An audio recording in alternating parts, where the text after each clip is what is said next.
በኢትዮጵያ ሰሜናዊ ምስራቅ በአፋር ክልል በሰፊው የደናከል ዝቅተኛ ምድር መካከል ተፈጥሮ ራሷን በእሳት የምትገልጥበት አስደናቂ ስፍራ ይገኛል።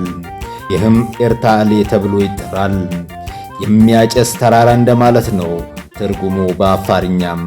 ኤርታሌ ከኢትዮጵያ በጣም ልዩ የሆኑ የእሳተ ገሞራ መልክዓ ምድሮች አንዱ ሲሆን በዙሪያው የሚታየው ጥቁር የእሳተ ገሞራ አለት፣ የተሰነጠቀ መሬትና ደረቅ የበረሃ ምድር ስፍራው ሌላ ዓለም እንዲመስል አድርጎታል።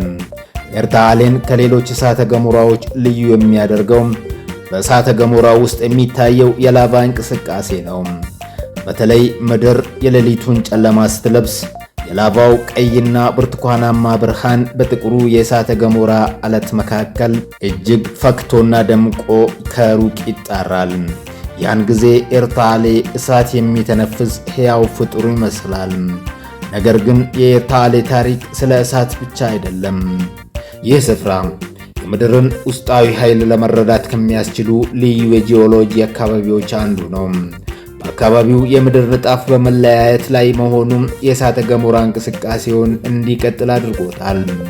ከምድር ጥልቀት የሚነሳው ሙቀትና ማግማ በዚሁ አካባቢ የምድርን ውስጣዊ ሕይወት በግልጽ አሳይቷል ማለት ይቻላል። በዚህ አስቸጋሪ የበረሃ አካባቢ ግን ሕይወት እንዳለም ጥናቶች ጠቁመዋል። የአፋር ሕዝብ ከዚህ ከባድ የተፈጥሮ ሁኔታ ጋር ተላምዶ ከትውልድ ትውልድ ተሸጋግሮ ኖረዋል። የበረሃው ሕይወት፣ የግመል ጉዞዎች፣ የጨው ሜዳዎችና የአፋር ባህል ከኤርታሌ የተፈጥሮ ታሪክ ጋር ተያይዘው ተጋምደዋል። ኤርታሌ የጀብዱ ፍላጎት ላላቸው ወይም የአድቬንቸር ተጓዦች ልዩ መዳረሻ እየሆነ ይገኛል። ወደ እሳተ ገሞራው የሚደረገው ጉዞም በበረሃው ሙቀትና በአስቸጋሪ መሬት የሚፈተን ቢሆንም በመጨረሻ የሚገኘው የላቫ ትዕይንት ለብዙዎች የማይረሳ ትዝታ ሆኖ ይቀመጣል። እርግጥ ነው አደጋን ሊያስከትል ይችላል። እሳተ ገሞራው ንቁ የሆነ የተፈጥሮ ኃይል ስለሆነም የሙቀት የጋዝና የመሬት እንቅስቃሴ አደጋዎች ሊኖሩ ይችላሉ። ስለሆነም ጉብኝት ሲደረግ የአካባቢውን ወቅታዊ የደህንነት መረጃና የባለሙያ መመሪያ መከተል አግባብነት አለው።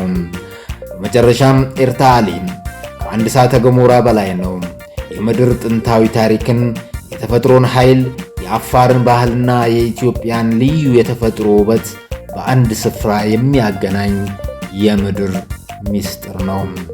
ሌሊቱ ሲጨልም በሩቅ የሚታየው ቀይ ብርሃን አንድ ነገር ያስታውሰናል። የምድር ልብ አሁንም እየመታ ነው። ኤርታሌ የእሳት ተራራም የምድር ሕያው ልብ